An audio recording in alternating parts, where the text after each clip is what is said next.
I love the energy of that one. I love it too. They love ska. I can tell. Even though it's not ska, there's no way they don't love ska. Well, it's sort of like that, like ska, skate punk, late 90s sort of, the Tony Hawk's Pro Skater soundtrack sort of vibe.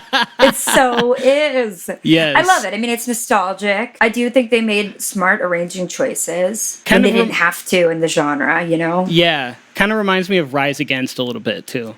Totally reminds me of Rise Against. Also, I was going to say, there's a video on YouTube of Cyndi Lauper singing with Rise Against. If you haven't watched it, you should. Oh, that sounds interesting. I have not heard of that. But yeah, like with the arrangement, too, I am a big fan of the that moving bass line that's almost like a counter melody. And yeah, I love it, too. Especially the part, again, where it's kind of like that other song that I mentioned, where there's the point where everything else drops out and there's just the bass playing like the guitar riff is like a really interesting thing to do because it's got that like extra heft to it. And then everything comes back in and like I think both of the guitars and the bass are playing the riff like all together and it just sounds really cool. Yeah, I think it sounds really, really great. Great choice. I'm going to speed us through my last choice only because I have to go to work. Oh, yeah. It's hard. It's so hard. I could totally stay on here and send music back and forth for the rest of the day if time would permit me. That's just that's just how it goes, being busy.